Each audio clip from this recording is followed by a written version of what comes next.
Bonjour Jean Fauré, Bonjour. vous êtes économiste au CEPI, on va parler de protectionnisme ensemble, une thématique qui est aujourd'hui de plus en plus clivante. Alors d'abord un petit rappel, depuis la fin de la Seconde Guerre mondiale, les droits de douane ont considérablement diminué. Aujourd'hui ils ne s'établissent plus qu'à environ 2% dans l'Union européenne. Alors la question qui vient c'est sur quoi portent les négociations aujourd'hui? Alors les négociations que conduisent l'Union européenne, elles ont trait toujours à ces droits de douane, mais plus beaucoup, comme vous l'avez dit, il n'y en a plus trop.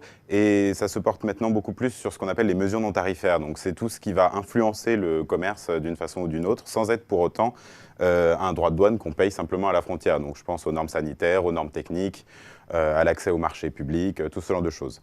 Et donc tous ces accords qui vont être négociés sur la base de ces mesures non tarifaires, on les appelle les accords de deuxième génération. Et donc c'est le cas d'accords qui sont maintenant assez bien connus de la population, le TAFTA ou TTIP et le CETA qui a été adopté au Parlement européen la semaine dernière. Pourquoi est-ce qu'on négocie? Quel est l'objectif derrière ces négociations? Alors l'idée pour la Commission européenne de négocier ces accords, c'est comme pour les droits de douane, de diminuer les coûts à commercer avec son partenaire. Donc là, dans les exemples que j'ai donnés précédemment, ce sont avec les États-Unis ou le Canada. Avec derrière la tête l'idée que baisser ses coûts, ça va être profitable aux deux partenaires, puisque les prix vont être moins élevés. Les prix vont être moins élevés et les entreprises vont pouvoir accéder au marché du partenaire. Alors, ce que montrent les études économiques, il n'y a évidemment pas un consensus absolu, mais c'est que globalement, on a bien un effet positif des deux côtés, mais très faible. On est de l'ordre de 0,02% de croissance pendant 15 ans pour l'Union européenne, si on prend l'exemple de l'accord avec les États-Unis.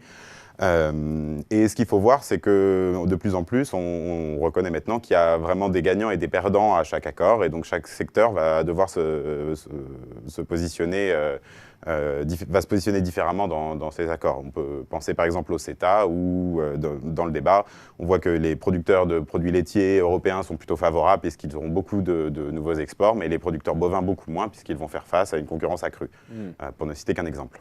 Quel est l'enjeu derrière les négociations sur les normes européennes? Alors l'enjeu, c'est que les normes, en fait, elles sont là pour refléter les préférences collectives. Donc jusqu'ici, d'abord, on l'a fait au niveau national, puis de plus en plus au niveau européen. Donc on décide ensemble entre pays quelles sont les normes qui vont respecter nos préférences. Et là, le fait de négocier avec le Canada, par exemple, sur les normes, ça veut dire qu'on va tenir compte des préférences des Canadiens pour élaborer toutes les futures normes qui vont être mises en place. Évidemment, ces préférences collectives ne sont pas forcément les mêmes qu'en Union européenne. On l'a vu sur des sujets très clivants comme les OGM ou les hormones. Mais il y a des cas où on pourrait se retrouver. Est-ce qu'il faut en déduire que ces normes, finalement, elles peuvent être adoptées sans contrôle démocratique? Alors non, c'est une erreur qui est souvent faite quand on parle du CETA en particulier. Il y aura toujours d'une façon ou d'une autre un Parlement ou un gouvernement qui statuera. Pour la question des normes très précisément, il y a forcément le Parlement européen au moins qui va devoir soit voter pour, soit ne pas voter contre. Évidemment, on peut discuter des procédures européennes, mais c'est un autre problème. Plus généralement, avec ces accords, en fait, il y a toujours une responsabilité politique derrière, depuis le début jusqu'à la fin, puisque le mandat de négociation qui est confié à la Commission européenne pour débuter les négociations et qui vont les guider est élaboré par les gouvernements et peut être révoqué notamment. Et jusqu'à la fin, même si les négociations sont secrètes, il y a toujours au moins le Parlement européen qui statuera, et dans le cas du CETA, il y a aussi les parlements nationaux. Qu'est-ce qu'il y a d'autre dans ces accords? Est-ce qu'il y a des éléments moins visibles? Alors, il y a vraiment énormément de choses très différentes. On n'a pas vraiment le temps de tout détailler ici, mais il faut pointer peut-être deux points qui ont fait couler beaucoup d'encre. La question de l'arbitrage investisseur-État, donc c'est un tribunal où les entreprises peuvent attaquer les États, ou par exemple l'ouverture des services publics qui ont suscité beaucoup de craintes. Après, il y a vraiment énormément de mesures. J'invite tout le monde à aller se renseigner plus amplement. Pour conclure, s'il faut trancher, est-ce qu'il faut accepter ces accords? Alors, je vais sûrement vous décevoir, mais je ne peux pas vous donner de réponse ici.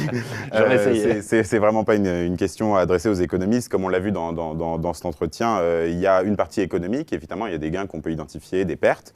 Mais c'est avant tout une question politique de savoir est-ce qu'on veut avoir les mêmes normes que les Canadiens ou les Américains. Et l'élection présidentielle, en fait, sera un moment où il sera question de ces choses-là, puisque, comme je vous l'ai dit, le Parlement qu'on va élire cette année va voter le CETA ou non. Et le gouvernement qui sera en place va devoir décider des mandats de négociation pour les futures négociations. Donc c'est vraiment à chacun de se faire une idée au-delà de la question économique. Eh bien, merci, Merci Jean beaucoup. Fauré. Le message est passé. Merci pour cet éclairage sur ces questions de protectionnisme. Merci. Merci, au revoir.